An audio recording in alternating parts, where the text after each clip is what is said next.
ellos que están tomando acción. Entonces yo voy a ir directo a nuestros panelistas y voy a leer sus biografías a medida que los llamo para presentar. Quería darles saber que voy a llevar control del tiempo, entonces por favor mantengan el tiempo sobre sus mensajes directos. Trataré de no interrumpir mucho, pero les tendré que decir si se les está pasando el tiempo.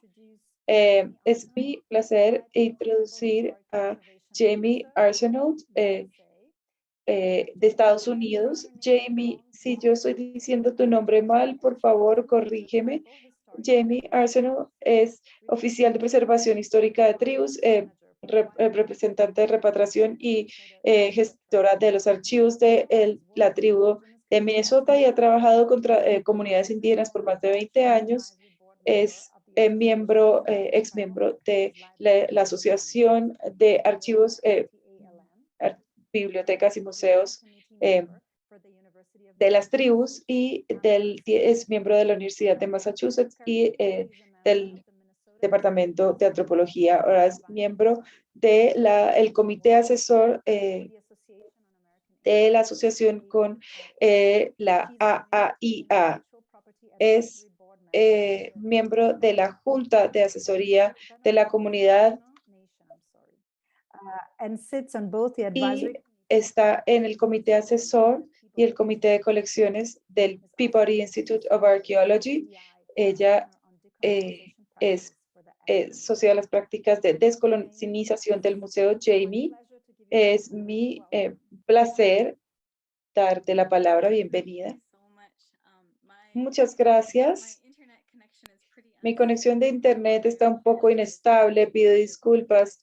Tal vez tenga que cerrar la cámara para que funcione un poco más rápido. Yo no tengo imágenes o algo así para compartir, porque en la comunidad todavía apenas estamos revisando qué compartiríamos de manera pública y qué no. Entonces va a ser más como una conversación y claramente siéntanse libres de hacer preguntas. Entonces sí, yo soy Jamie Arsenault, soy la oficial de preservación histórica con el White Earth en Minnesota y así se le llamó porque hay mucha arcilla blanca en el área y las personas crean arcilla y de aquí se viene este nombre. Mi responsabilidad es realmente proteger las tierras y el agua, entonces cuando hay cualquier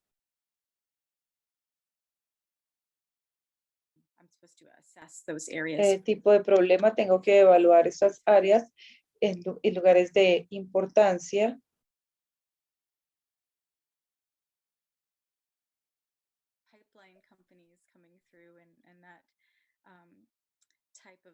Y este tipo de cosas. Lo otro en lo que yo trabajo es la repatriación. Entonces trabajo muy diligentemente tratando de ubicar información sobre la comunidad y traer esto nuevamente a casa.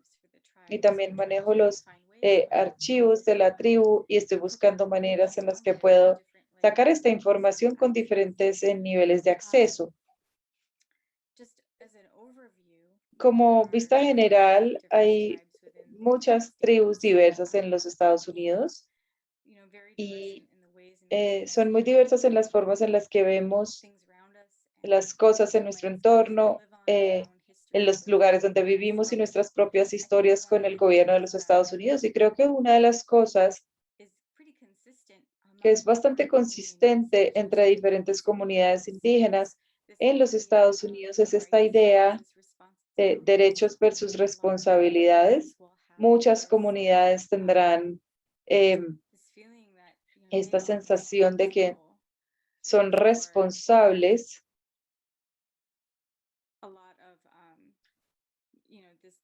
de, de mucho de esta protección de los recursos naturales y estos derechos de los tratados. Estos son responsabilidades de los tratados. Y como sabemos, cualquier tratado que ha hecho los Estados Unidos con las poblaciones indígenas ha sido roto, entonces hay responsabilidades de ambos lados y las tribus se toman esto muy seriamente y también hay mucha resiliencia. Esto es otra cosa que vemos en todas las comunidades indígenas en los Estados Unidos. Tan diversos como somos todos, hay mucha resiliencia.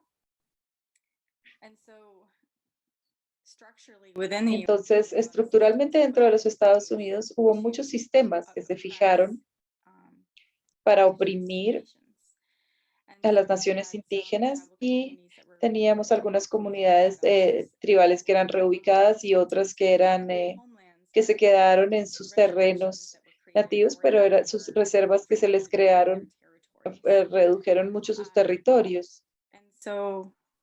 Entonces, simplemente estoy asegurándome que todavía sigo acá con este internet. Entonces, la idea de este poder de ubicación se volvió más grande, pero más pequeño al mismo tiempo. Entonces, y vemos esto por diferentes generaciones. Hemos tenido muchas comunidades, incluyendo alrededor de Minnesota, donde hubo una pérdida de acceso a las tierras y al agua y a vías de alimentos, muchas restricciones en ceremonias, muchas de las prácticas de las ceremonias tradicionales y la medicina y la salud tradicional se prohibieron en los Estados Unidos. Y con esto vino una pérdida de poder practicar esos tipos de tradiciones y actuar estas responsabilidades de manera abierta. Muchas cosas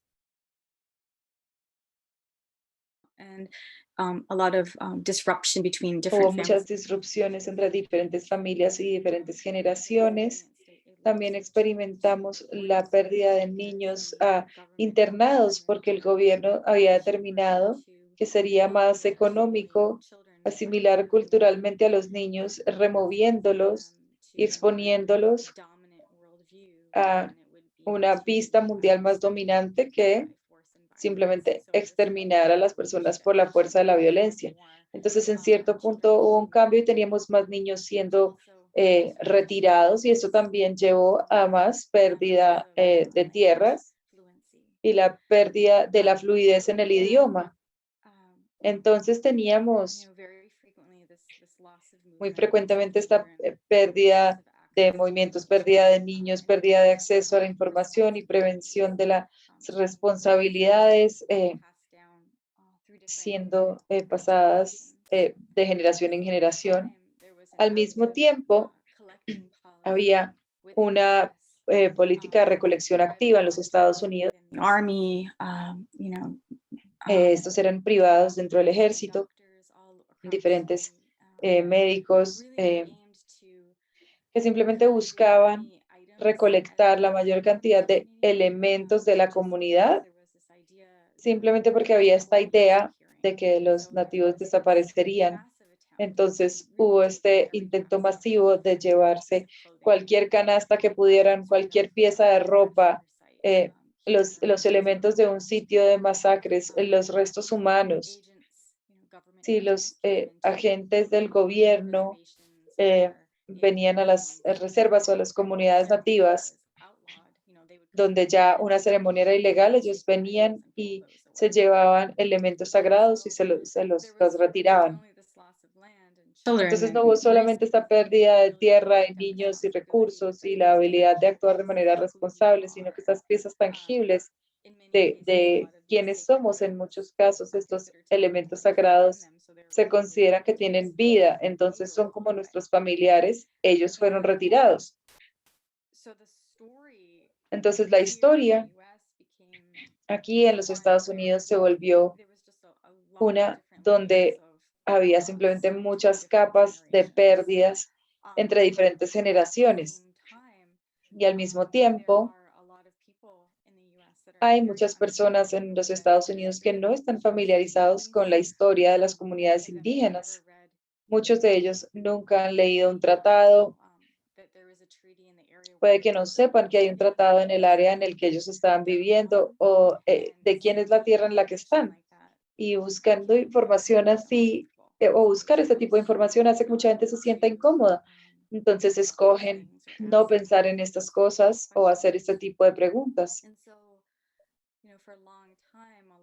Entonces, por un tiempo largo muchas personas y comunidades indígenas se sentían muy invisibles.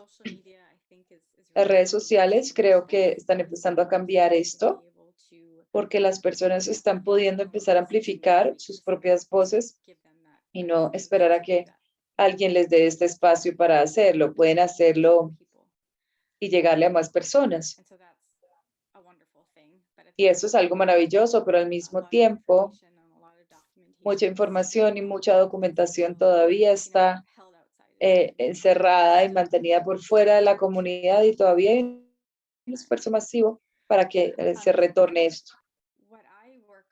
Parte de lo que yo trabajo en mi trabajo es ayudar con la estabilidad, es ayudar con traer la mayor cantidad de información que pueda para que las personas tengan acceso dentro de la comunidad y puedan embarcarse mejor dentro de esto, porque esta historia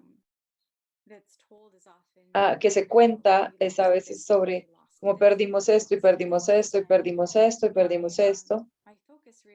Y mi enfoque en este momento es realmente, ¿qué pasa si la historia no tiene que terminar así? ¿Qué pasa si podemos empezar a traer cosas de nuevo a casa? ¿Qué pasa si podemos cambiar esta narrativa? Entonces yo busco diferentes maneras dentro de mi posición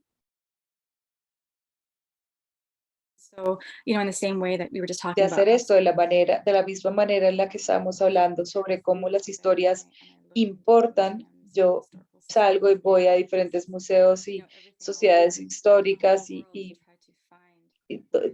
voy por todo el mundo tratando de encontrar dónde está esta información, la documentación de la comunidad y dónde terminó. Hemos traído individuos, hemos traído elementos sagrados que también son familiares y estamos trabajando muy duro para traer documentación. Uno de los proyectos en los que estoy trabajando es que hubo internados en la comunidad que se llevaron a los niños mientras que todavía había un pequeño colegio en el sitio. Y aquí esto era asimilación cultural. Aprender el lenguaje no era algo que era promovido. El acceso a las ceremonias no fue algo que se fomentó. Entonces lo que hicimos fue que pudimos construir esta relación,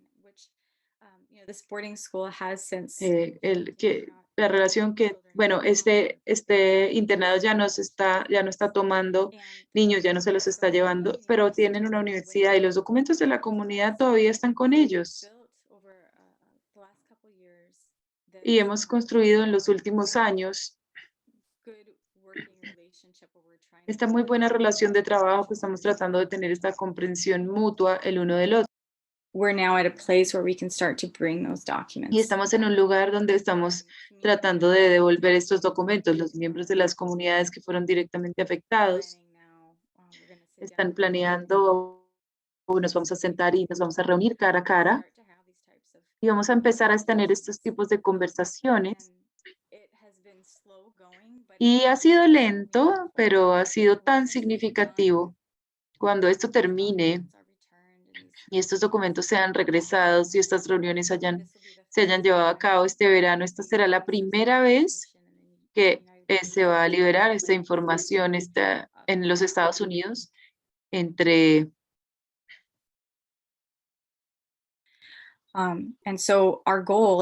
quienes antes la tenían. Y nuestro objetivo no es solamente tener este proceso y que funcione bien para la comunidad a la que le sirvo, sino servir como ejemplo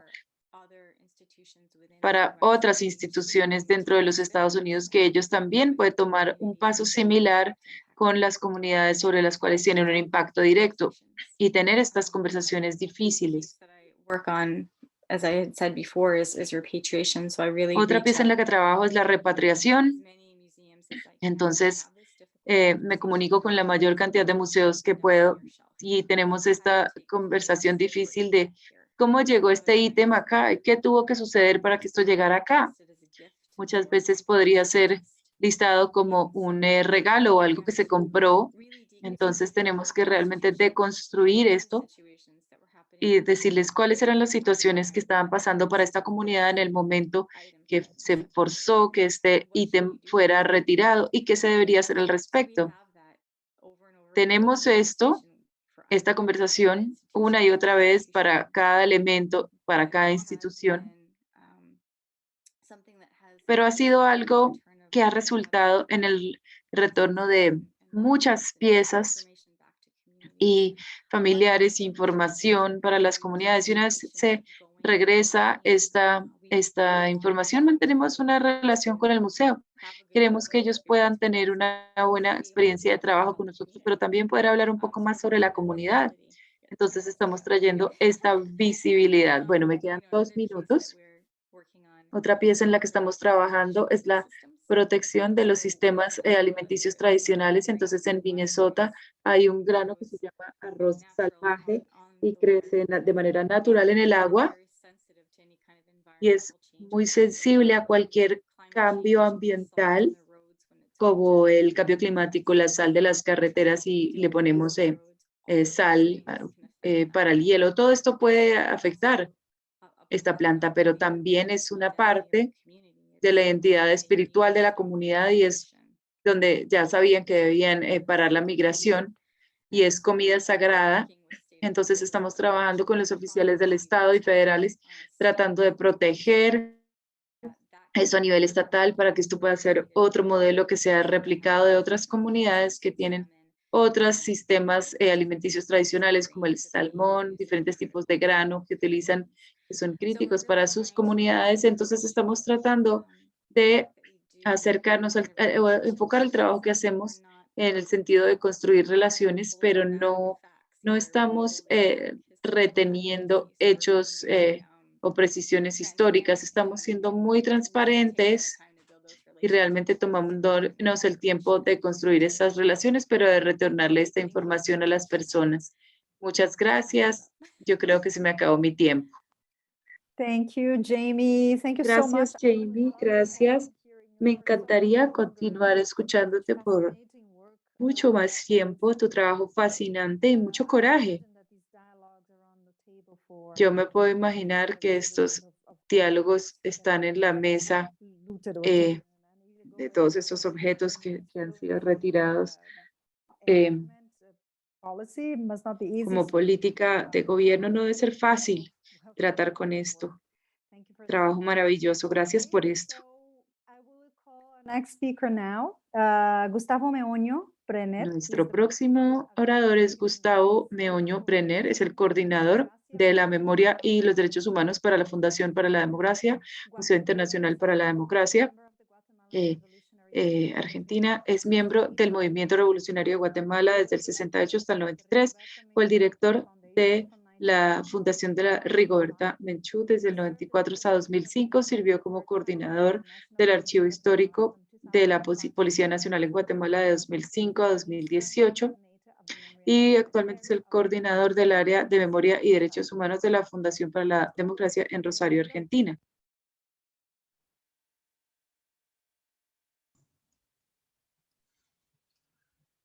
Un placer tenerte. ¿Estás aquí? ¿Puedes hablar? Sí. Ok, un placer tenerte y verte. Igualmente, y para mí es un gusto enorme poder compartir con ustedes con este tema tan importante y de tanta actualidad para todos nuestros países, para todos nuestros pueblos. Para tratar de ceñirme al breve tiempo del que disponemos, preparé un texto al que le voy a dar lectura.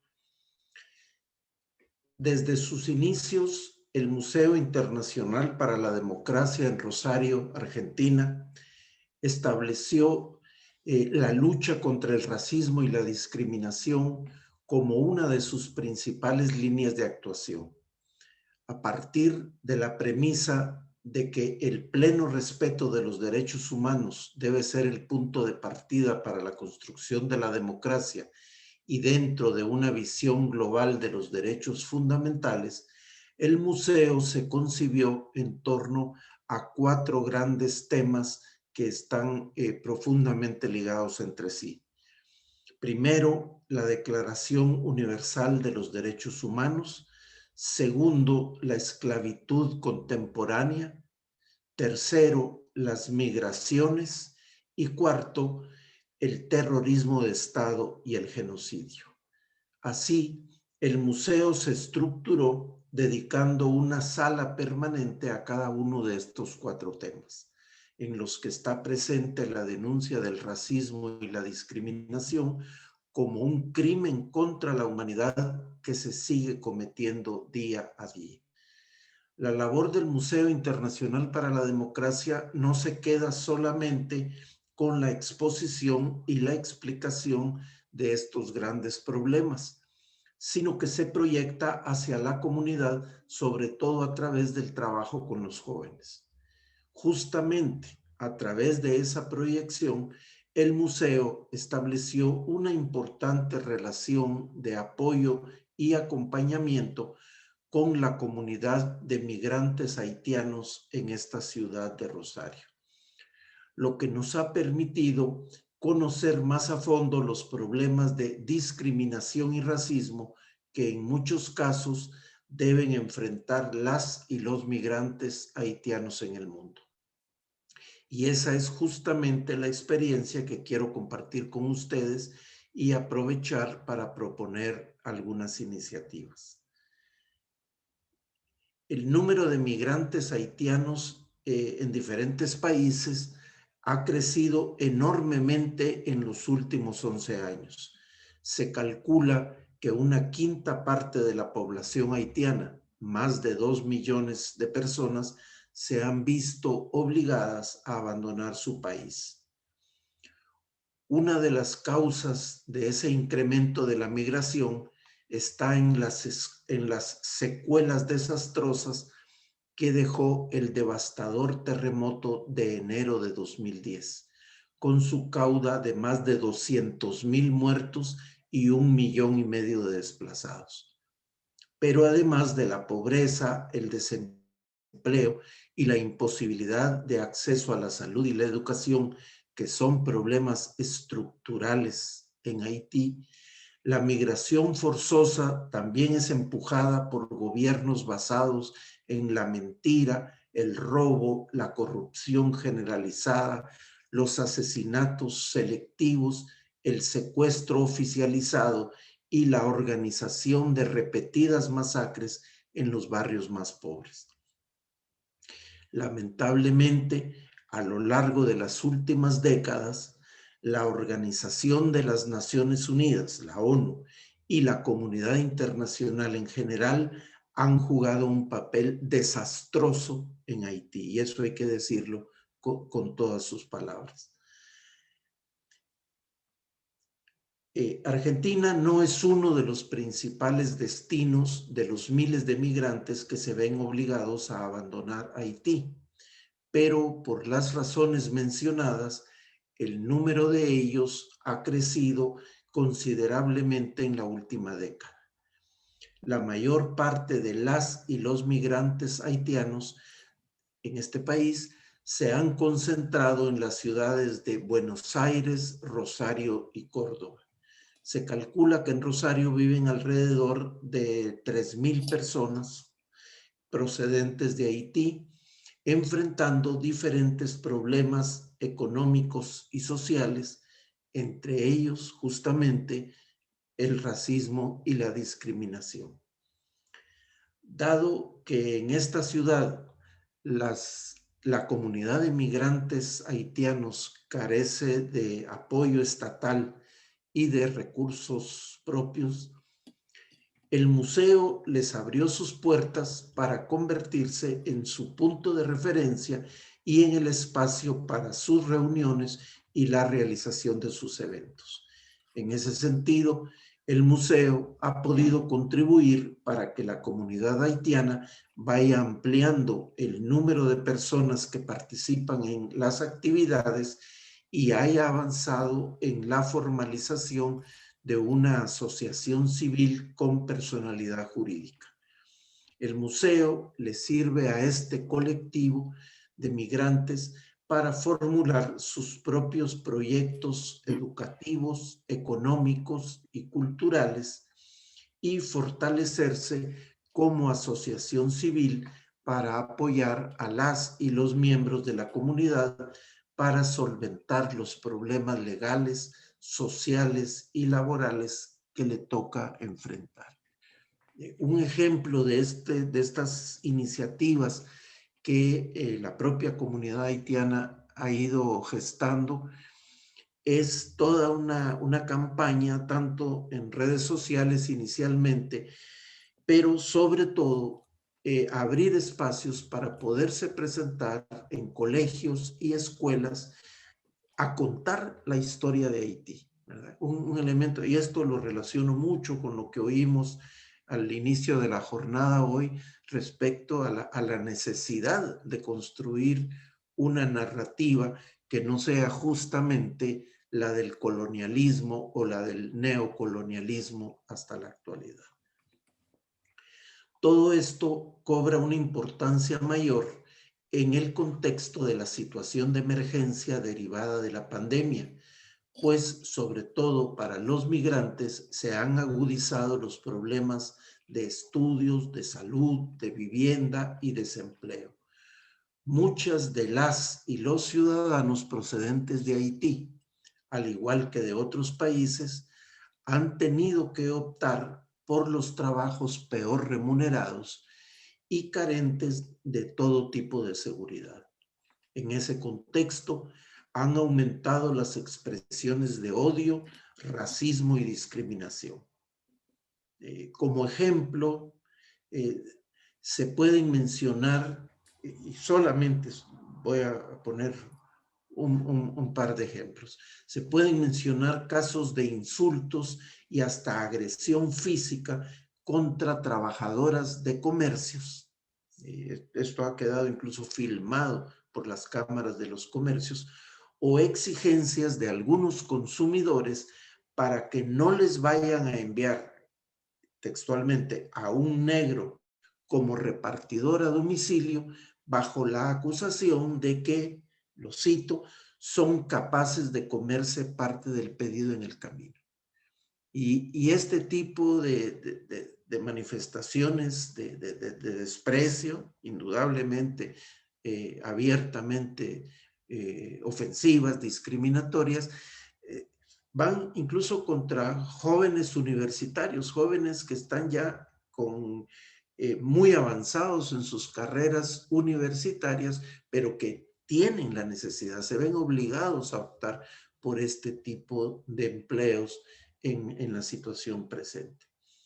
En medio de esa situación, adquiere una importancia mayor la utilidad del museo como un punto de encuentro, como lugar de referencia y como espacio abierto para la comunidad migrante. Todo ello cumpliendo con los protocolos y cuidados de salubridad que se deben observar ante la pandemia. Esa experiencia nos ha permitido empezar a acercarnos a otras comunidades de migrantes, como la de las personas procedentes de África que también viven y trabajan en esta ciudad. Aquí quiero detenerme un momento para subrayar la convicción de que los lugares de memoria, los sitios de conciencia y los museos en general podemos y debemos abrirnos a las distintas colectividades de migrantes y desde ahí contribuir a la lucha contra el racismo y la discriminación. Pero es importante mencionar que en el caso de la comunidad haitiana, el apoyo y el acompañamiento que brinda el Museo Internacional para la Democracia no se reduce al aporte de un espacio físico para la realización de sus actividades. Tan importante como eso son las actividades destinadas a la ciudadanía en general, a las y los rosarinos y a argentinas y argentinos de otras ciudades que nos visitan, actividades tales como la presentación de muestras fotográficas, la proyección de películas y las conferencias relacionadas con la historia de Haití y las denuncias sobre las graves violaciones de derechos humanos que ese pueblo hermano está sufriendo en la actualidad. Con esas iniciativas se busca sensibilizar a diferentes sectores, principalmente a las y los estudiantes que visitan el museo respecto al daño profundo que provoca el discurso de odio hacia lo diferente y el perjuicio irreparable que produce la reproducción del pensamiento racista y discriminador que hemos heredado. Hemos podido comprobar que la mayoría de las personas que visitan el museo, independientemente de su edad, escolaridad o estatus social, desconoce casi por completo la historia de Haití. Cuando escuchan a miembros de la comunidad haitiana contar esta historia, explicarla, se asombran profundamente al enterarse, por ejemplo, que desde finales del siglo XVIII, en 1791, Haití provocó una gran conmoción en todo el mundo y sembró el miedo en los corazones de los dueños de esclavos en todas partes, cuando cientos de miles de personas esclavizadas de África y traficadas a esta isla por los franceses se levantaron y se rebelaron contra sus opresores. Que una sangrienta revolución que duró más de 12 años, los ex esclavos derrotaron a los colonialistas franceses en 1804 y que luego establecieron el primer y único país formado por un levantamiento de esclavos que prohibió la esclavitud y que fue gobernado por personas anteriormente esclavizadas. Quienes escuchan estas conferencias o leen estos textos se sorprenden al saber que la Revolución Haitiana fue un evento trascendental en la historia mundial de la esclavitud, ya que desafió las creencias arraigadas entre los colonialistas y esclavistas occidentales de que las personas esclavizadas no eran capaces de organizarse ni eran lo suficientemente inteligentes como para liderar un levantamiento. En los albores del siglo XIX, los revolucionarios haitianos iniciaron amplias campañas de alfabetización y fueron el primer país en América en proclamar el derecho de todas y todos a la educación gratuita en condiciones de igualdad. Esto tiene una relación absolutamente directa con lo que escuchamos hoy hace un rato. Efectivamente, la necesidad de contar la historia desde justamente la tradición, desde el registro de los propios pueblos colonizados y no el discurso impuesto por el colonialismo, por el neocolonialismo, hasta el día de hoy. Más aún, se sorprenden al enterarse de que aquel gobierno soberano recibió a Simón Bolívar y que a pesar de sus grandes limitaciones económicas, lo apoyó con armas y dinero para acompañar la lucha por la independencia de los países del sur de América. O al saber que Haití fue el primer país en reconocer la independencia de Grecia en 1992. Grecia, recién independizada, después de sufrir 400 años la brutal ocupación otomana, pidió apoyo de Haití en aquel momento. Son aspectos muy importantes que han quedado absolutamente borrados de la historia que nos enseñan, de lo que se puede conocer normalmente. Y repito, cuando los propios miembros de la comunidad haitiana en Rosario cuentan esta historia, esto tiene un efecto muy importante. Esos son solo algunos ejemplos de todo lo que se puede compartir sobre la historia de ese país que después sufrió el embate del colonialismo francés, que a través de cobros absolutamente leoninos le impuso a Haití una deuda externa que resultó absolutamente agotadora para su naciente economía. Y el papel de los Estados Unidos, el papel del colonialismo jugado por los Estados Unidos, que unos y otros nunca perdonaron aquella osadía histórica y a partir de esto apoyaron a las dictaduras más sangrientas en Haití. Hay mucho más para compartir hoy con ustedes, pero en razón del escaso tiempo del que disponemos, quiero dejar planteada una propuesta relacionada con la diáspora haitiana específicamente.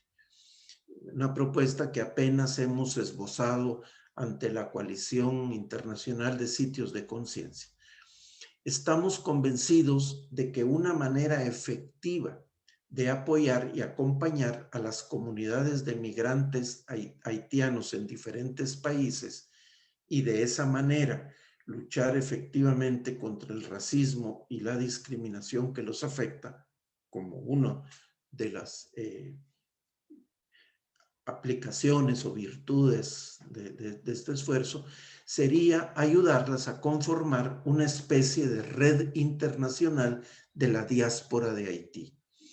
Una red de esa naturaleza apoyada desde los lugares de memoria, los sitios de conciencia y los museos, podría contribuir de manera efectiva al establecimiento de relaciones de comunicación, intercambio y apoyo mutuo que hoy en día no existen o solo se producen de manera aislada. Sería también una oportunidad, una posibilidad para que estas comunidades de la diáspora haitiana en el mundo entraran en relación y comunicación con otras comunidades de migrantes de otras procedencias, con otras experiencias como justamente las que hemos estado escuchando el día de hoy. Se debe tener presente que existen importantes comunidades de migrantes haitianos en varias ciudades de República Dominicana, Estados Unidos, Canadá, Francia, México, Brasil, Chile, Argentina y otros países. Y en todas esas ciudades hay instituciones que forman parte de la coalición que podrían contribuir a impulsar un esfuerzo de esta naturaleza. Esa sería también una forma de contribuir a denunciar las graves violaciones de derechos humanos que se cometen día a día en Haití y generar solidaridad con quienes desde el interior del país, con enorme riesgo, realizan grandes esfuerzos a favor de la memoria, la verdad y la justicia. Ese es el caso, por ejemplo, de nuestra organización hermana, la Fundación Deber de Memoria, que forma parte de la Coalición Internacional de Sitios de Conciencia y de la Red de Sitios de Memoria Latinoamericanos y Caribeños, la RESLAC. Es obvio que apenas queda planteada esta idea, en tan pocos minutos solo se puedo pues dar 2, 3 brochazos al respecto, por lo que nuestro propósito desde el Museo Internacional para la Democracia es formular una propuesta inicial a través de la coalición para recoger opiniones y puntos de vista sobre la importancia, la utilidad y la viabilidad de un esfuerzo de esta naturaleza. Partimos de la convicción de que la solidaridad entre los pueblos es la mejor manera de superar el individualismo, la indiferencia y la pasividad que el pensamiento neoliberal ha implantado en el mundo. Nos mueve la certeza de que la solidaridad es también una herramienta vital para luchar contra el flagelo del racismo y la discriminación. Muchas gracias. Gracias, Gustavo. Gracias, muchísimas gracias. Yo voy a cambiar al inglés. You know from me and... Tú sabes de mí y como excelente para la región tienes todo mi apoyo en esta propuesta. Hablemos más. Yo creo que es una idea maravillosa y gracias por compartir tu experiencia con el Museo Internacional de la Democracia. Y ahora voy a llamar a la próxima persona y podemos volver y discutir más. Quisiera llamar a Marta Cisterna, gerente de Casa de la Memoria José Domingo Cañas en Chile, profesional en el área de salud y educación, con extensa experiencia en la defensa y el monitoreo de los derechos humanos. Ella tiene un título en educación y fonoaudiología, educación en derechos humanos e inclusión educativa. Es miembro de la Junta Directiva de la Casa de la Memoria 367 José Domingo Cañas, fundadora y coordinadora de la Comisión de Observadores de Derechos Humanos, la primera que se creó en Chile en el contexto del el movimiento estudiantil secundario 2011. Fue coordinadora del Cono Sur de GESAC, de la red de sitios de conciencia de Latinoamérica y el Caribe, y ha estado enlazada con temas de memoria, archivos, observación, prevención de tortura, gestión de redes de la sociedad civil. Desde 2011 ha hecho algunos viajes para documentar las acciones policiales y abuso policial, lesiones y amenazas por parte de los agentes del Estado. Ha realizado o ha emitido los reportes de observación de derechos humanos y estuvo a cargo del proyecto de memoria para su sitio de memoria. En 2021 se unió al equipo de enseñanza del Henry Dunant Latin America Foundation, contribuyendo a la prevención de tortura y otros tratamientos inhumanos o degradantes. Marta Cisterna también es parte del equipo educativo del sitio de memoria en Casa José Domingo Cañas, en conjunto con el Alto Comisionado de las Naciones Unidas por los Derechos Humanos, ha capacitado a observadores de derechos humanos en varias regiones de Chile. Marta. El espacio es tuyo. Hola, muchas gracias. Hay una presentación, no sé si la comparto yo o la comparten. No, la compartimos nosotras aquí. Ok, muchas gracias. Bueno, agradecer la invitación y voy a partir, bueno, mi presentación de cómo lidiar con el racismo sistémico con una imagen tomada por nuestro equipo en una misión de observación a una comunidad indígena en Chile, en un sector que se llama Alto Biobío, es una localidad cordillerana. Las comunidades indígenas en Chile van de la cordillera de los Andes a la costa. Las comunidades que están en los Andes son comunidades pehuenches, mapuche pehuenche en este caso, en el sur de Chile, y las que están hacia la costa son comunidades mapuche lafkenche. Bueno, partí con esta imagen porque me parece esperanzadora dentro de lo que estamos monitoreando y la situación que se vive en Chile. Pasemos a la próxima imagen. Bueno, ¿cómo enfrentamos el racismo sistémico y la discriminación étnica en la actualidad en Chile? Quiero partir diciendo que, bueno, Chile sufre de un racismo histórico que viene desde la época de la colonia, en donde los pueblos indígenas fueron esclavizados, se les quitaron sus tierras, y con los años, ¿no? ¿Qué ocurrió? Que hay pueblos indígenas en Chile que históricamente han resistido el colonialismo y las distintas dominaciones que se han dado.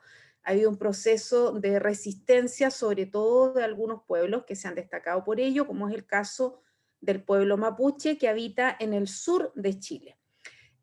Lo que yo les voy a contar hoy día tiene que ver con el monitoreo que desde el sitio de memoria hemos hecho a este pueblo en particular, al pueblo mapuche. No es antojadizo que hayamos observado a este pueblo y no a los otros pueblos. Esto responde a que el pueblo mapuche lleva una lucha histórica y una resistencia histórica a los procesos de usurpación de sus tierras por parte de colonos y por parte de grandes empresas, de grandes corporaciones que están en Chile. Entonces, bueno, voy a partir contándoles que, pasemos a la otra imagen, como sitio, ese es el sitio de memoria, esa es la Casa Memoria José Domingo Cañas, y nosotros en el sitio de memoria conformamos en el año 2011 una comisión para observar derechos humanos, en la línea de las garantías de no repetición a la que el Estado de Chile se comprometió cuando iniciamos la transición a la democracia post-dictadura. Esa es parte de nuestro equipo de observación. Nosotras monitoreamos protesta social, entendiendo que los derechos humanos son conquistas sociales. Entonces, en esa línea, definimos que el derecho a la protesta es fundamental para poder acceder a nuestros derechos. Y en esa línea conformamos esta comisión de observadores. Pasemos a la otra imagen. Nuestra comisión lo que hace es monitorear en el terreno. Nosotros vamos a terreno a observar situaciones donde se puedan dar posibles violaciones a los derechos humanos. En el caso del que les estoy exponiendo, nosotras fuimos llamados justamente en este rol que tenemos, ¿no? de monitorear derechos humanos. Se nos contactó por parte de una comunidad indígena del Alto Biobío hace bastantes años atrás, allá por el 2015, a raíz de que la comunidad cordillerana del Alto Biobío había sido allanada por carabineros.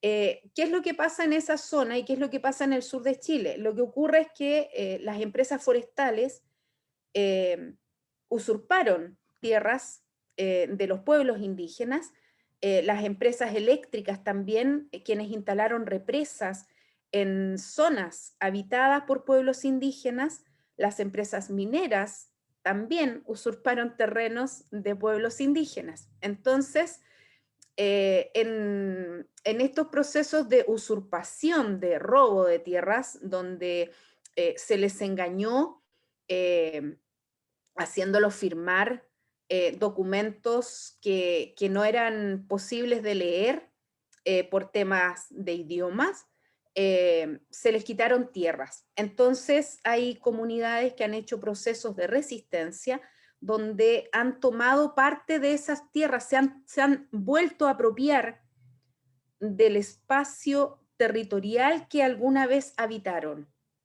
Son espacios pequeños.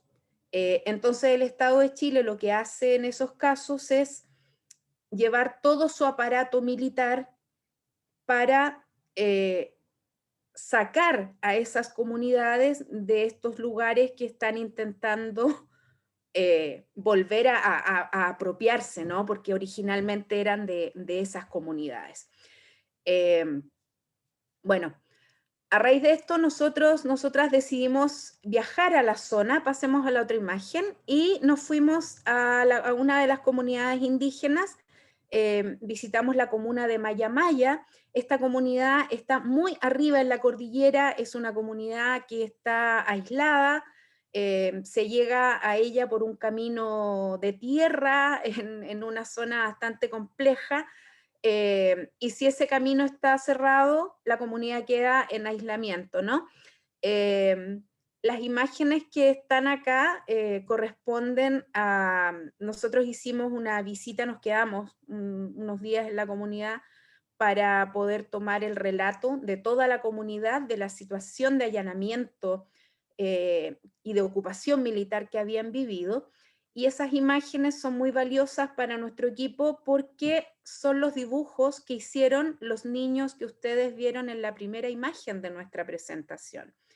Y esta imagen da cuenta, nosotros fuimos un año después de que la comunidad había sido allanada, que fue cuando nos llamaron. Y un año después, esos niños pequeños habían hecho estos dibujos.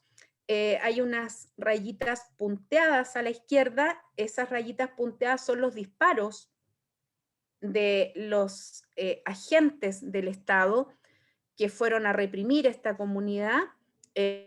Son los dibujos de los niños, de hecho hay algunos carros ahí tipo tanquetas, y en la imagen de la derecha se observan personas en una montaña, que es la montaña que está en la comunidad, y hay unos hombres chiquitos que portan armas, y estos son los recuerdos que tienen estos niños de una comunidad mapuche pehuenche, a un año de haber sufrido un allanamiento. Bueno, lo que nosotros hicimos acá fue hacer un levantamiento de información como sitio de memoria para poder visibilizar, por un lado, la situación de represiva, ¿no? Que vivió la comunidad y poder relevar aquellos elementos que nos parecieron que debieran, bueno, que de hecho fueron denunciados a entidades nacionales de derechos humanos, de justicia, pero también fueron denunciados en Naciones Unidas, emitimos informes, ¿cierto?, de esto que había ocurrido. Pasemos a la siguiente imagen. Bueno, además de visitar comunidades indígenas y también ver, ¿cierto?, cuál es la situación de derechos humanos de esas comunidades, también como sitio de memoria hemos estado visitando a presos políticos mapuche. En la imagen está el machi Celestino Córdoba, él es una autoridad ancestral importante dentro de la cosmovisión del pueblo mapuche, y él fue, bueno, él es un claro caso de racismo, ¿no? En Chile, él fue detenido a raíz de un crimen que se produce a unos colonos chilenos, y a él se le acusa de asesinar o de ser parte del asesinato de estos colonos que mueren quemados en un atentado. Sin embargo, él estaba a 2 kilómetros de donde ocurrieron los hechos. Nunca se demostró su participación, se eliminó evidencia, se eliminó la evidencia de quienes lo detuvieron. El peritaje balístico no arrojó pruebas de que él hubiera estado en contacto ni con el arma que se utilizó, ni con el incendio. Sin embargo, eso el tribunal lo objetó. Les cuento esto porque esto da cuenta de una política de Estado contra el pueblo mapuche, en donde en este minuto tenemos a un machi con cadena perpetua, él lleva 8 años presos, y en estos 8 años no han podido demostrar que él participó en los hechos. Sin embargo, el Poder Judicial de Chile, junto con las policías, lo están acusando, ¿no? Me queda un poquito de tiempo, así que pasemos a la otra imagen. La siguiente imagen da cuenta de, bueno, cuando hemos estado, esa es otra comunidad, esa es la comunidad Lafkenche, al lado de la costa, esa es una comunidad que se llama Puerto Choque, y ahí, bueno, fuimos a monitorear un allanamiento que se dio en la comunidad, donde se produjo una situación de tortura en un camino rural. Se torturó alrededor de 10 personas, incluyendo niños, por parte de agentes del Estado. ¿Qué hizo el sitio de memoria? Bueno, fuimos al lugar, hicimos un informe, les podemos compartir nuestros informes, y también hicimos derivaciones y buscamos redes de apoyo para las personas que habían sido víctimas de tortura, y también se hicieron las denuncias pertinentes y se visibilizó lo que allí ocurría. Pasemos a la siguiente, por favor. Bueno, cuando vamos a terreno recabamos evidencia. Aquí hay imágenes de lo que hemos encontrado, ¿cierto? En las comunidades visitadas. Pasemos a la siguiente, por favor. Hacemos recorrido por el territorio. Cuando yo les hablo de ocupación militar, les hablo de esto. Estas son imágenes que tomé yo, son mis fotos, que fue con lo que nos encontramos, ¿no? Y eso es lo que ven en el cotidiano las comunidades que nosotros decimos están ocupadas militarmente por el Estado de Chile en el sur del país. Pasemos a la siguiente imagen, por favor. Bueno, esto es la derivación a redes de apoyo, porque también evidenciamos la tortura, ¿cierto? Los cuerpos en general de las comunidades en resistencia, las personas, los mapuches están llenos de perdigones. Esa es la realidad que se vive en Chile. Otra imagen, por favor. Bueno, les traje imágenes de lo que significa la ocupación de un territorio, ¿no? Por parte de efectivos policiales militares. La siguiente imagen, por favor, que da cuenta de, ahí están los informes que yo les mencionaba, son algunos de los informes que hemos emitido como sitio de memoria. Hay informes, está el informe de la situación, pero estos informes han sido derivados a mini informes para Naciones Unidas y para la Comisión Interamericana de Derechos Humanos. La siguiente foto, por favor. Bueno, a raíz de nuestras denuncias, la CIDH, cuando vino a hacer la visita en loco, sesionó en el sitio de memoria, en Casa Memoria José Domingo Cañas, porque se entiende que somos un sitio que está justamente en pos de las garantías de no repetición y queremos visibilizar estas violaciones a los derechos humanos de las personas que a nadie le importan, porque entendemos que no es de importancia para el Estado de Chile y para gran parte también, diría yo, de la población, lo que está ocurriendo con este etnocidio y genocidio de los pueblos indígenas en Chile. Y la última imagen, bueno, no, esta no es la última, hicimos campañas, ahí podemos pasarlas nomás, campañas también educativas, ¿cierto? Pasemos a la otra, con los estándares de derechos humanos, relevando el estándar, para justamente combatir la discriminación. Y bueno, en el presente estamos haciendo un trabajo junto con ACNUD, con el Alto Comisionado de las Naciones Unidas para los Derechos Humanos, de formación de defensores de derechos humanos, y en esa línea hemos logrado conformar algunos equipos de observación en derechos humanos de las mismas comunidades indígenas, con la mirada de empoderar a las comunidades en el marco de derechos humanos y en que sean las mismas comunidades quienes empiecen a documentar, ¿cierto?, de tal manera de que no se genere esta dependencia de que tenemos que viajar de Santiago, de la capital, para ir a documentar una situación represiva. Entonces lo que hacemos ahora es funcionar en red, y nos van reportando y nosotros vamos visibilizando. Y ahora sí creo que viene la última imagen, sí. Bueno, y esta es nuestra imagen de esperanza, ¿no? Aquí está, a la izquierda está el territorio Lafkenche, que está al lado del Océano Pacífico. Ese es un lugar ceremonial de las comunidades Lafkenche en resistencia en el sur de Chile. Se observan unas rucas al fondo donde está el caballo, que son los lugares donde las comunidades se reúnen durante días para hacer rogativas, ¿cierto? Y para prepararse en el fondo para esta resistencia que están dando en el territorio. Y la foto de la derecha es la zona del Alto Biobío, que sería la zona pehuenche, cordillerana, donde habitan las comunidades pehuenches. Así que bueno, espero haber aportado desde lo que hacemos, ¿cierto?, como sitio de memoria, y solo concluir que para nuestro sitio, nuestra forma de lidiar con el racismo sistémico y de aportar en esta lucha, ¿cierto?, que es contra la discriminación, pero también contra el colonialismo y contra las violaciones a los derechos humanos, es justamente aportar desde la instalación de un marco que esté ligado al enfoque de derechos humanos. Nos parece que nos tenemos que apropiar de ese enfoque y que nuestra lucha tiene que ir por ahí, ¿no? De cómo relevamos un marco que tiene que ser respetado. Eso, muchas gracias. Gracias, Marta. Gracias, muchísimas gracias. Yo voy a cambiar al inglés, but just to say, Marta knows, I think, how much I admire the work of Casa José Marta Domingo. sabe cuánto admiro el trabajo de Casa de Memoria José Domingo Cañas y para decir que el equipo de ella lo hace con mucho riesgo y eso no hay que subestimarlo, porque cuando hablamos de riesgo es un riesgo real. Así que, Marta, mi sincera admiración por el trabajo que haces.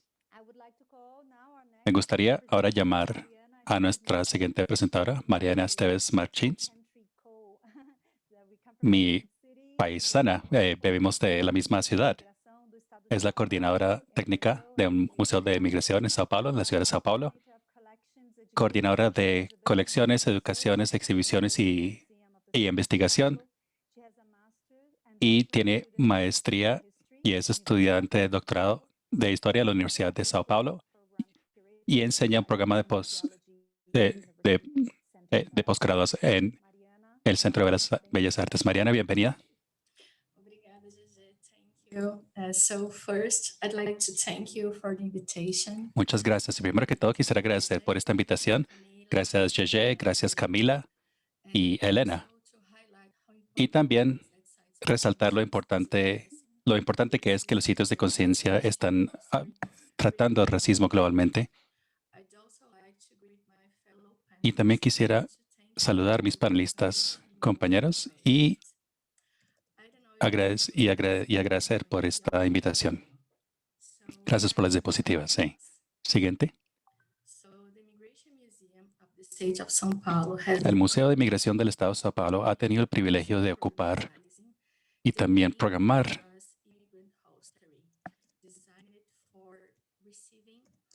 la hostelería de Bras Migrantes, Bras Migrante Hostelry. Durante 91 años, este lugar recibió más de 2.5 millones de personas de 75 nacionalidades. Y por lo tanto, este lugar ha representado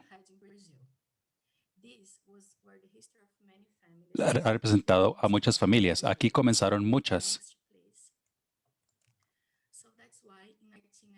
Y por eso es que en el 93, el Museo de Inmigración ocupó este espacio tan emblemático. Al comienzo, el museo funcionó como un centro de documentación, dándole acceso a los inmigrantes, que sería el punto de partida para el estudio genealógico y familiar de los miembros. El programa, más que todo, recordó las historias de quienes pasaron por ahí en temas de ciencia, cultura y otros temas.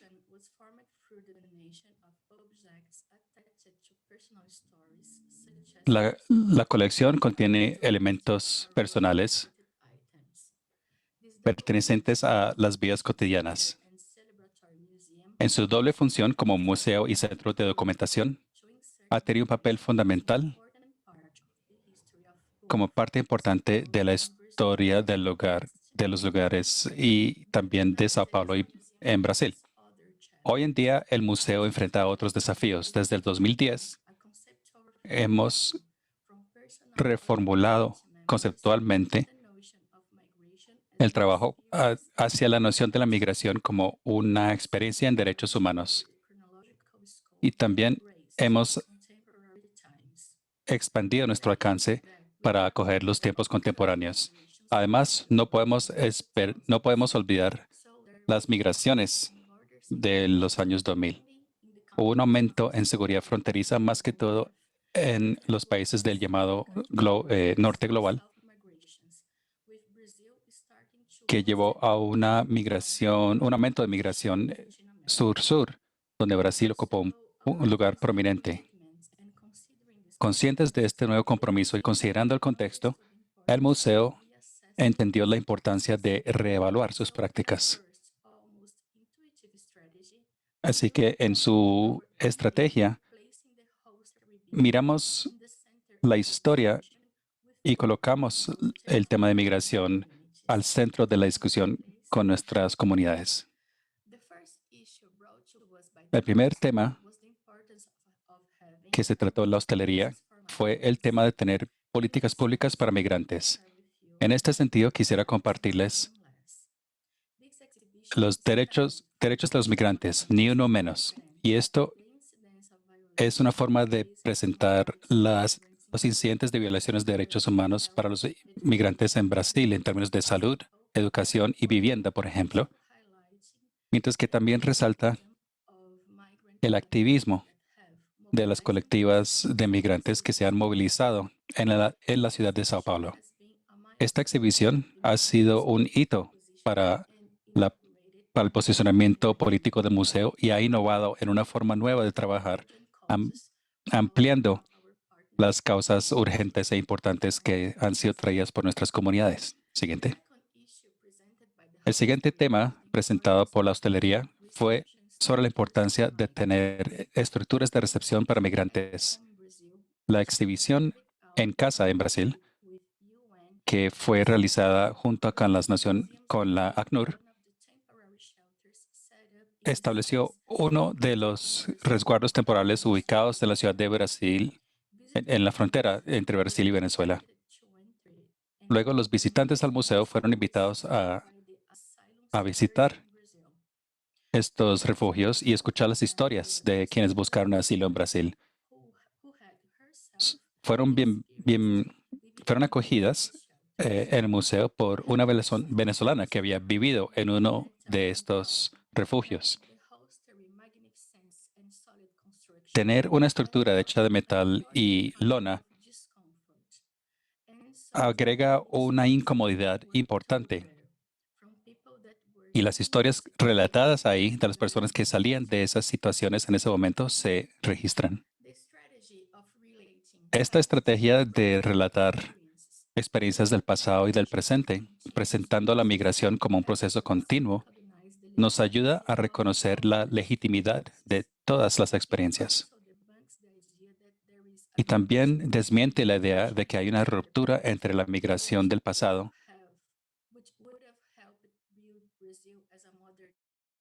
que habría ayudado a construir a Brasil como un país moderno, que supuestamente aportaría peligro e inseguridad. Además, una perspectiva histórica nos ayuda a entender que Brasil, como país acogedor, nunca ha sido del todo cierto. Aquí quisiera resaltar una serie de artículos llamados ¿Quién entra a Brasil?, que habla sobre cómo los migrantes, de hecho, siempre han sido objetivos de restricciones en su entrada, especialmente dependiendo de su origen. Siguiente. La pandemia ha sido un momento crítico con respecto a las violaciones de derechos y xenofobia en Brasil. Parecido a otras partes del mundo, las personas con fenotipos asiáticos han sido sujetos a manifestaciones racistas, también apoyadas por comportamientos recurrentes expresados por las autoridades y el gobierno federal de Brasil. Además, hemos enfrentado una crisis económica con la pérdida de empleo y casi ausencia total de políticas públicas para ofrecer ayuda a quienes más lo necesitan, significativamente afectando a los migrantes. En este contexto, comenzamos un proyecto de investigación sobre movilidad humana y coronavirus, por medio del cual invitamos a los migrantes a compartir sus historias y que hablaran del efecto de la pandemia sobre sus vidas. Y también invitamos a expertos para que fungieran como observadores para mirar el contexto actual de migraciones. El proyecto lleva en curso hace más de un año y los artículos están disponibles en nuestro blog, junto con un podcast y una serie de entrevistas transmitidas en vivo. Siguiente. El otro proyecto es un recurso educativo llamado Abiyala, que significa que trata sobre el respeto a los derechos de los migrantes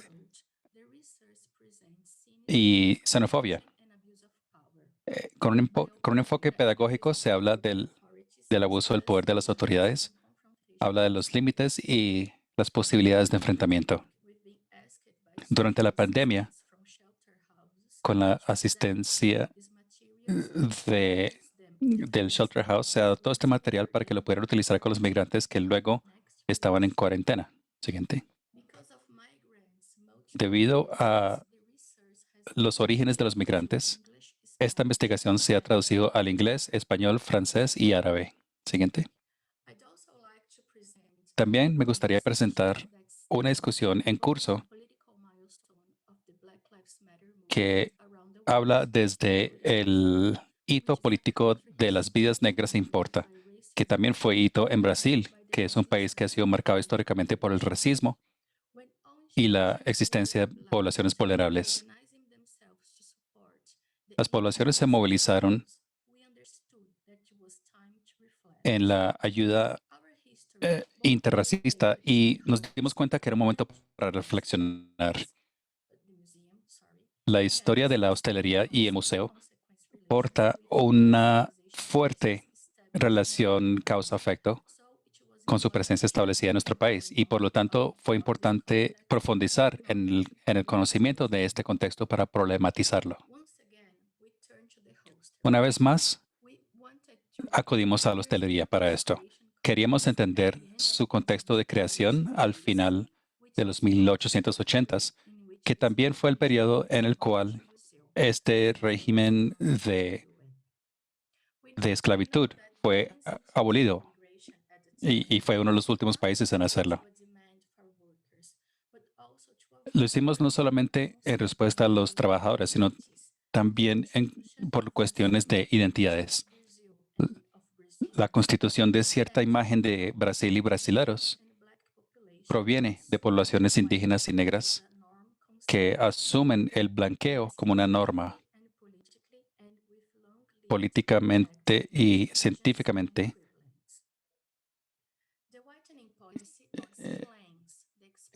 prevalente en el país. Esta política de blanqueamiento habla de la presencia de europeos blancos y su influencia sobre las narrativas que históricamente se han elaborado en el museo. Aunque nunca hemos enfrentado el problema en el centro del blanqueamiento. Quizás hemos reforzado de una idea, sin embargo, de migración sin considerar sus impactos en las poblaciones negras e indígenas en Brasil. Además de estos desafíos históricos, también es importante abordar el racismo en el contexto actual. Los migrantes, y especialmente los latinoamericanos, africanos y asiáticos, han llegado a Brasil buscando una sociedad, entrando en una sociedad donde las ideas de blanqueamiento no se han manejado, aunque sabemos que hay un desafío histórico en el contexto brasilero. Entenderlo es fundamental para esta idea de ciudadanía efectiva, también para migrantes. Por esta razón, realizamos un grupo interno de trabajo con diferentes miembros de diferentes departamentos de nuestro museo para poder hablar del racismo y la migración. Siguiente.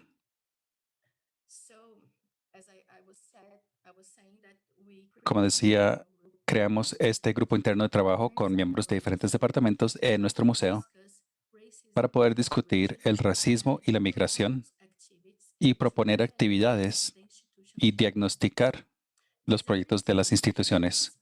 Como resultado, hemos aumentado la producción de contenido sobre racismo en nuestras redes sociales, que, como se esperó, no ocurrió sin conflicto y confusión de parte de otros. Un paso importante, una parte importante de este frente fue una mirada al racismo estructural en Brasil, donde invitamos a académicos, inmigrantes ofreciéndole esto al público gratis. Y para que sepan, tenemos un llamado en curso para establecer un proyecto sobre racismo y migración actualmente. Para concluir, consideramos que al hacer que nuestros equipos, colecciones, exhibiciones y reuniones y dejarlas disponibles, podemos actuar a favor de la visibilidad de las dinámicas de la migración permanente, reconociendo el protagonismo de aquellos quienes lo viven y que entienden a la migración como una experiencia en derechos humanos. Además, debo decir que es imposible hablar de xenofobia sin entender el racismo y, por lo tanto, la importancia de tratar la discriminación y los prejuicios contra migrantes de una manera que sea profunda y amplia. Nos hemos hecho una pregunta. ¿Qué significa ser un museo de inmigración en Brasil hoy? Y para responderla, no podemos, debemos construir, debemos pensar en nuestro museo como una parte de algo mayor y no podemos aislar a las migraciones de las otras estructuras que componen a Brasil, porque tal como la migración y sus dinámicas, tal como la migración es dinámica, los museos también deben serlo. Y para esto tenemos que ser atentos y conectados. Muchas gracias. Thank you, Mariana. Thank you so much. Muchas gracias, Mariana. Muchísimas gracias. Gracias a todos por sus presentaciones. Vi que Jenny también tuvo algunos problemas con su conexión. No estoy segura que haya vuelto. Sí, aquí lo logré.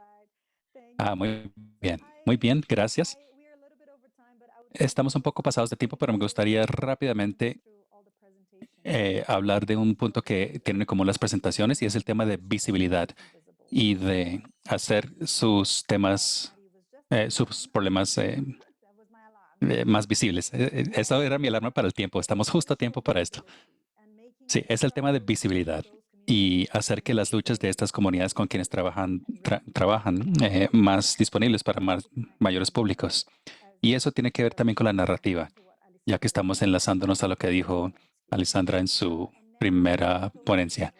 Las narrativas contadas por las voces de los protagonistas, que pueden tener esa función de centrar las narrativas oficiales que normalmente se han construido del privilegio blanco, de perspectivas blancas y legados coloniales. Y sabemos que especialmente en Latinoamérica y seguramente en otros lugares, que hoy vivimos otro tipo de colonización, que es una autocolonización. No hemos descolonizado la mente en muchos lugares, así que muchos de esos patrones siguen y viven con nosotros y tenemos que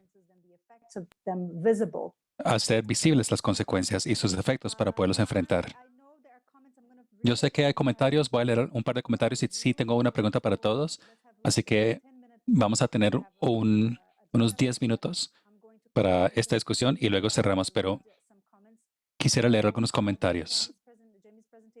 Durante la presentación de Jamie, se dijo, el entendimiento de los tratados no se enseña, las políticas de los tratados no se explican y eso genera una dinámica de separación dentro del contexto de la existencia cultural entre grupos. Luego, Daniel Mañazzi de Kenia dijo que el chiste aquí es que los jefes tribales fueron obligados a firmar con sus huellas del pulgar y nunca entendieron que estaban firmando con esa huella. Y también hubo un comentario diciendo que no hubo respeto en la mesa y es muy doloroso ver la intención de la decepción desde el comienzo del reino colonial que están incorporado en nuestra sociedad. También sobre la presentación de Marta, se dijo Chile ratificó la Convención contra la tortura en el convenio y debe sostenerse. Gracias, Marta. Y sí, estamos monitoreando la tortura en Sudáfrica, en las celdas de las prisiones, y es un tema recurrente. Monitorear, por eso, las acciones de la policía es extremadamente importante. Con estos comentarios ya en mente, entonces quisiera plantear una pregunta para cualquiera de ustedes que quisiera responder y también con la esperanza de que haya preguntas quizás del público.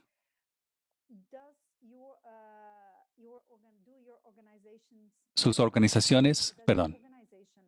su organización se autoidentifica como,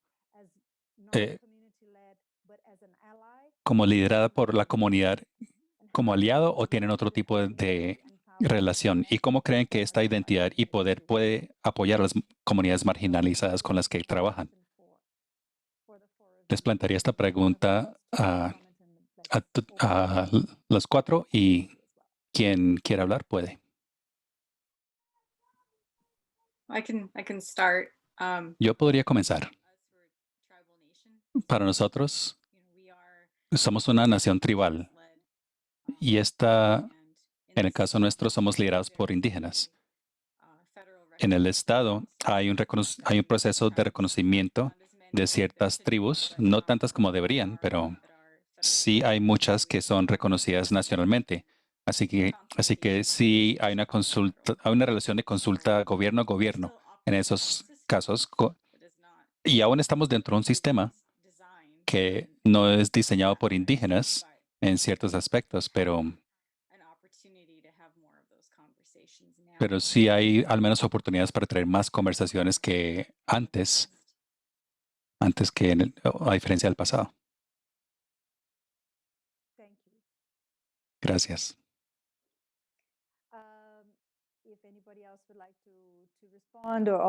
Si alguien más tiene algo para decir, o también si para todos los participantes, siéntanse en libertad de hacer preguntas por el chat también. Sí, quisiera mencionar algo también desde nuestra experiencia y la importancia justamente de ese vínculo con la comunidad, ¿verdad? De venir de la comunidad e ir a la comunidad que debe caracterizar a nuestros sitios. En nuestro caso, hay otra experiencia muy interesante y es el apoyo y el acompañamiento al proceso de construcción del archivo de la memoria travesti trans de la provincia de Santa Fe, que es también otra expresión de las victimización del discurso de odio, de la discriminación, en este caso por la opción sexual y la identidad de las personas. En la misma línea de lo que mencioné en relación a la comunidad de migrantes haitianos, el museo se ha abierto justamente para acompañar el proceso de construcción de este archivo de la memoria travesti trans con experiencias humanas interesantísimas, principalmente por la vinculación que hay entre la dictadura, entre el terrorismo de Estado y la represión en contra de la diferencia en general, y cómo la comunidad travesti trans fueron también víctimas durante el terrorismo de Estado y posteriormente en democracia, cómo han perdurado esas muestras de discriminación. Entonces es, digamos, otro ángulo que para nosotros ha resultado sumamente interesante. Sí, en nuestro caso, en la Casa Memoria, yo diría que tenemos bastante respaldo de la comunidad social civil organizada, y en el caso de las comunidades indígenas, hay un tema ahí interesante porque nosotros nos planteamos no hablar a nombre de las comunidades. Lo que hacemos es relevar situaciones de violaciones a los derechos humanos, pero que también han sido, yo les mandé en el chat algunos informes. Esos informes fueron revisados con las comunidades. Nosotros no emitimos un informe sin haber consultado posterior a nuestra visita si el contenido del informe era pertinente, era correcto, estaba acorde con lo que las mismas comunidades nos habían querido relevar.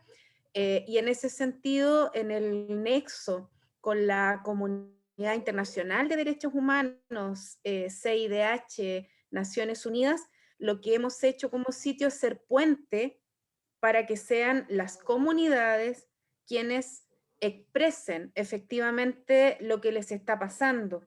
Entonces, en ese sentido, igual eso ha generado que se nos respete y se nos crea, porque tampoco, y eso es algo que se ha explicitado, somos un sitio que genera expectativas frente a lo que se está viviendo. No prometemos nada, porque no podemos dar garantías de no repetición, pero sí relevamos e intentamos empoderar con un marco de derechos humanos. Entonces, eso ha hecho que haya un nexo muy cercano con el sitio de memoria porque hay confianza. Y eso lo relevo como importante, porque es algo que se ha ganado con un trabajo, ¿no? que se está haciendo. Eso. And this is very important, Marta, because Y esto es muy importante, Marta, porque yo creo que muchos de nuestros miembros están en una posición similar a la Casa Memoria José Domingo Cañas, y a veces no están del todo seguros en cuanto a qué papel podrían cumplir. Y yo creo que tú estás aprovechando todo el poder que tienes para servir como ese puente y visibilizar los temas. Así que es una experiencia muy importante para compartir, creo, con los otros miembros. Sí, hay una pregunta aquí en el chat.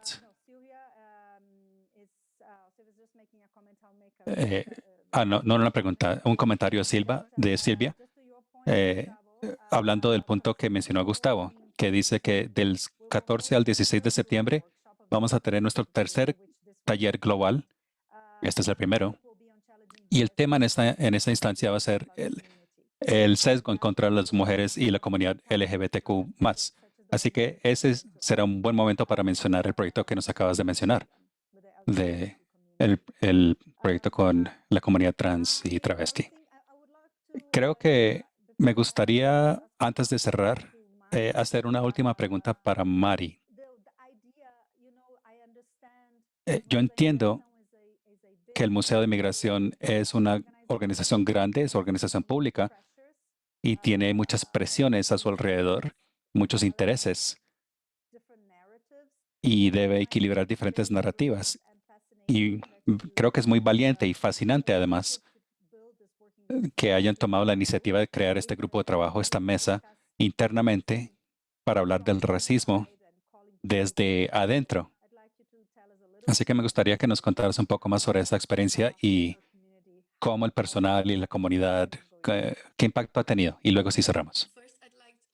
Muy bien. Primero también me gustaría decir sobre la última pregunta que sí somos una gran institución, tenemos conexiones con el gobierno estatal, así que sí tenemos muchos compromisos y sí nos vemos a nosotros mismos como un lugar para muchos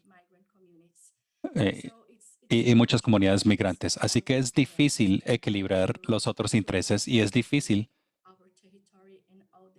estar en contacto con nuestro territorio y tratar todos los temas que ellos enfrentan ahí. Para nosotros, ser diferentes, considerándonos como equipo y considerándonos como mediadores, no sé si sea la palabra correcta, es lo clave. Es decir, no nos vemos como los dueños de la verdad ni los dueños de la narrativa, sino que nos vemos como profesionales que salen y reúnen a las personas por fuera y por dentro del museo y desde el museo. Así que crear este grupo interno fue una solución ya cuando llegó el movimiento de las vidas negras importan. Y sentimos esa incomodidad diciendo, somos parte de esto porque somos parte del problema. En Brasil, la migración blanca es algo que hemos tenido que mirar también y mirar sus impactos y mirar los incentivos de los migrantes blancos con la población indígena y negra. Y consideramos que hacerlo primero desde adentro fue la mejor decisión. Es un grupo de trabajo con diferentes miembros de diferentes departamentos y todos tienen todos tienen aunque yo soy el coordinador, todos tienen su misión. Yo simplemente coordino los trabajos, pero el conocimiento es, no sé cómo decirlo, es original. Básicamente consiste de diferentes iniciativas, por ejemplo, en Instagram, diciendo que el museo reconoce que su historia, reconoce su historia y está abierta a discutir su historia. Y fue importante que tuviéramos diferentes perfiles para esto, en Instagram, en Facebook. En Facebook, nuestro público es más conservador y por lo tanto en Facebook tenemos ahí, sí encontramos muchas quejas, muchos problemas diciendo qué están haciendo, por qué el Museo de Migración está entrando en estos temas y asumiendo este rumbo. Nuestras memorias son sagradas. Nuestros ancestros migrantes no tienen ninguna responsabilidad. Y decimos, sí, estamos de acuerdo, pero es un contexto y tenemos que estar y tenemos que enfrentar el contexto y ahora estamos en otro contexto. Y esa ha sido nuestra experiencia. Seguimos trabajando en el tema y quizás en el futuro les pueda tener más cosas para compartir. Pues como paulista también y como brasilera, me les quito el sombrero. Muy bien. Ya con esto cerraré el panel. Muchísimas gracias a todos por sus intervenciones, por sus contribuciones. Ha sido muy enriquecedor. Estamos un poco pasados de tiempo, pero valió la pena. Y vamos a tomar un pequeño descanso ahora. Por favor.